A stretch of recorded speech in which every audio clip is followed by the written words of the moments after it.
April 13th, 2016. 2 days before the frost date, or the last frost date. So I've got a lot of stuff planted. I always get an earlier start than I probably should, but anyways, just what I've got in the ground so far. I've got a decent amount of radishes popping up and looking good. They're about ready to harvest. Put some dandelions in the ground. They're starting to pop up. Some Swiss chard. My garlic from last year I split up and got 25 more of those right there. Tomatoes, I've got those in the ground. I got some kale in the ground. Some sugar snaps. Beets. Tree collards. Bok choy. And right here, this is a new little area. I've got some thyme, some red sorrel, and I've got 2 cherry tomato plants. I'm gonna put a little trellis here soon and have those climb up this wall. That was just a little weed area that was just getting out of control, so I just stripped it and put something I can eat there. This is what I've got that's growing inside. I've put a lot of it outside already, but I've got basil. This is what is that guy called? Ground cherry. Another little baby ground cherry there. I was hoping to get 2 of those ground cherry plants. A couple of Swiss chards that are trying to mature. That is a poblano. That was just too small for my other pepper. I've got a whole flat of peppers that I'm gonna put all those in the front yard where it's sunny. This is new. This is the Malabar Spinach, so I'm gonna try that this year. I tried it last year, but my seed source from Amazon gave me something else, so it didn't work out. Couple of tomato plants, but I've already put as many tomato plants out as I can, so I'm gonna have to probably give those away. I might put one of those out. We'll see. But over here I've got some more of the sugar snaps, and after that is done, I'm gonna put some Egyptian spinach and just have a big Egyptian spinach plant grow there. And this one I've got zucchini plant that I'd given up on zucchini, but I'm gonna give it one more try. I got a container variety that's supposed to be powdery mildew resistant. I've given up on the squash family since I have so much powdery mildew back here. And I'm gonna throw it in the front yard where I get more sun, see if that helps out any. Collard tree.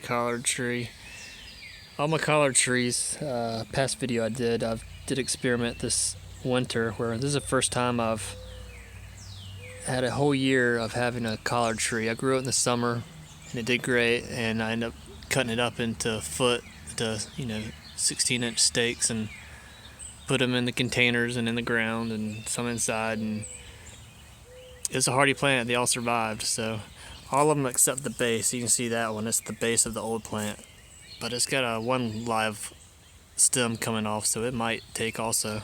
But here in Raleigh, North Carolina, especially in a mild winter, you can get away with just sticking them in the ground and forgetting about them, and they'll end up sprouting.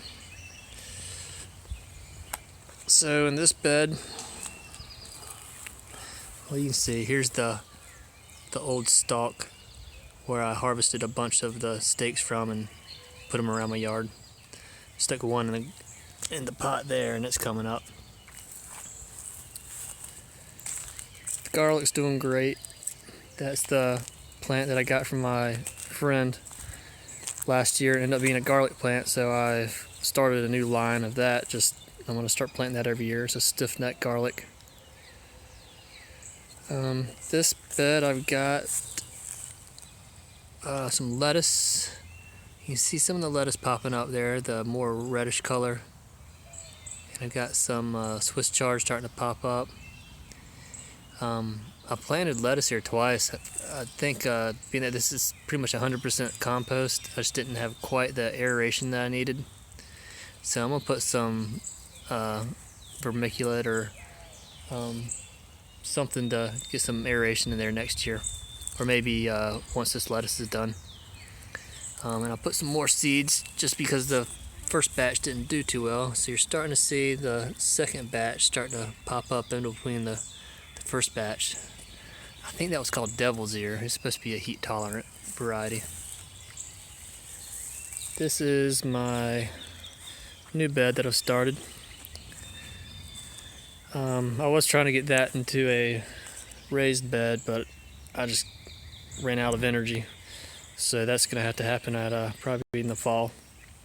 But I at least got the soil mended and some good soil in there. But I've got kale, some Swiss chard that I transplanted from my lights. That's arugula I transplanted yesterday from the main bed. It overwintered, but we'll see if that comes up. Some dandelions in there.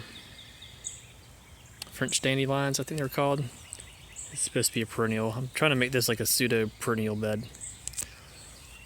And probably some weeds in there too. Here's some, the radishes are starting to look good. So I should have some of those to eat soon. I think that was like the French radishes, the long, tall ones.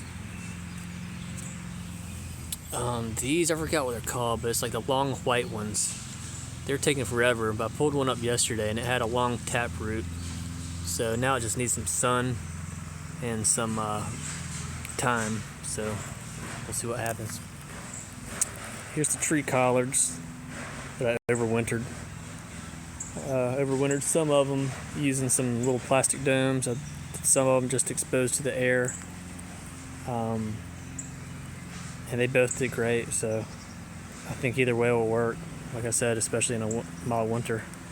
I just transplanted that Swiss chard yesterday. And I didn't cover it, so we'll see if it got, I don't think it got sunburned. We'll see what happens. But this is all new growth here. You can see all the new growth. This was the tip of one of the 3 trunks that I had last year, and this is all new growth. So it's this one's taken off. You can see that there's the old tip of the stake, and then it sprouts off the side. So that one's about to take off. It's gonna have 2 or 3 stems. These took off. This one hasn't. This one took off the side there, and same here. It's funny, some of these flowered and some didn't, so it's going to be interesting to see what that does to the growth throughout the year. If it stops it or makes it taste different, or what it does. But I don't know, we'll see. Also found some red sorrel in a local nursery, so I'm going to get some of that going in this perennial area. Here are the sugar snaps. I did sugar snaps and snow peas. It's the first year I've done snow peas. They're very similar to the sugar snaps, so they should do well. I did my sugar snaps on this north side last time, and I've moved them over here. I've got this trellis it's modular, so I can move it back and forth. So I'm doing my tomatoes on this side this year. I got those planted. I was looking at the forecast, and it looks like we have some warm weather coming up, so I'm not too worried about another frost. We had a frost this weekend, but I think that's going to be the last one. Here's my Swiss chard area. I got 6 clumps there. And then some French sorrel starting to pop up. Got some volunteer lettuce from the fall. Then a blank area that I'm going to wait and do some, I think I'm going to put my oca there. I'm doing oca for the first time this year. It's a little tuber, like OCA. The South American, I think New Zealand, they eat a lot of them. It's supposed to be like a potato and without the disease problems. The greens over here, that's bok choy.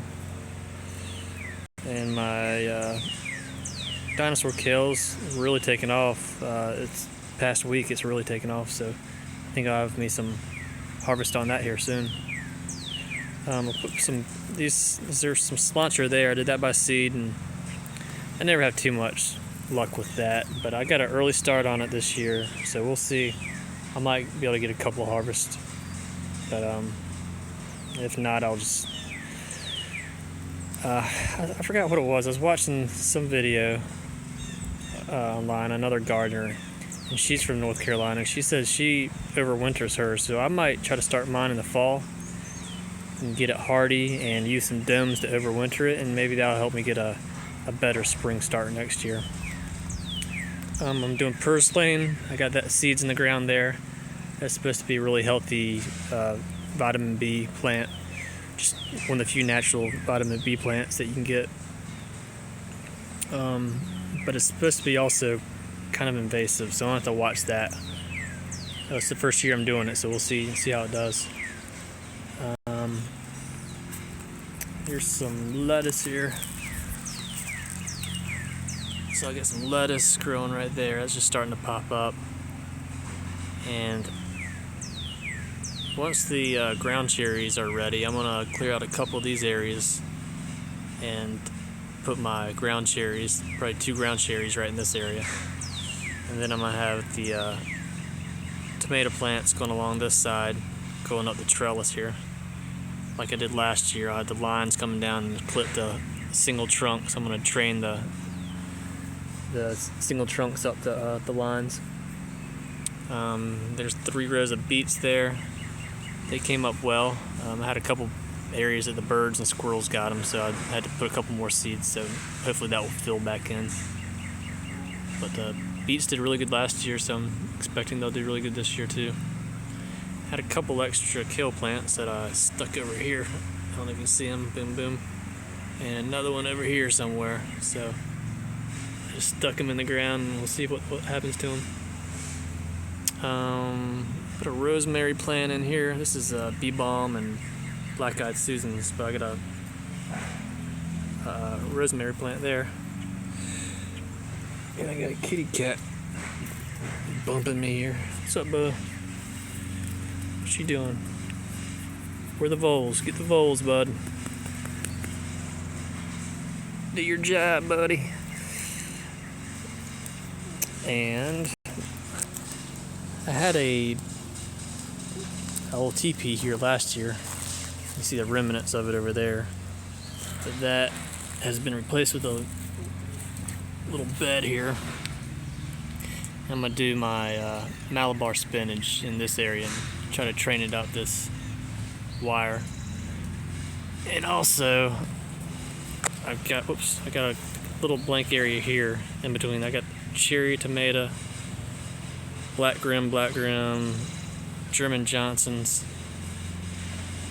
and in this blank area I'll probably do some Malabar spinach to climb up some lines also, but I'm gonna put some right here also. So over in that bed I did my kaigwa last year. That's gonna be kaigwa and Jerusalem artichokes, but this year I'm gonna do a cherry tomato plant, let it mature and climb up here. And I've got Jerusalem artichokes in here too. You can already see they're starting to bud up. I'm getting 1, 2, 3, 4, 5, 6, 7, 8, 9, 10. I see about 10 of them popping up already. So it'll be interesting to see how well that grows with the tomato plant. I think next year I'm gonna raise that bed up a little bit and get another 6 inches of potting material in there, so I can get more of the Jerusalem artichokes. That plant just is so hardy and does so well. It's really easy to grow and get a lot of harvest out of it. It's easy to freeze too. But oh yeah, the mint, got that in a pot. That's from last year. It overwintered well. I think that's it. My little dwarf mulberry, I think the voles got the roots last year and just the whole trunk split and fell down, but it's a couple little pieces popping up. So hopefully I'll get something out of here. But I think I've got so many voles in this yard. Yeah, I can feel a hole there. But we'll see what happens there. Hopefully it comes back. This is thyme, red sorrel, and sweet 100s. So hopefully that thyme will spread up around there, and that sweet, or that red sorrel will also spread. But I think that's it. The front yard, I'm gonna do all peppers this year. So I got 2 4x4 beds, and I get a lot more sun up there. They did well last year, so I'm gonna amend the soil and just do peppers there one more time, and then maybe another crop later. That's it. We'll see. I think we're getting some warm weather in the next week, so I bet all this stuff's about to explode. We'll see what happens. Peace out.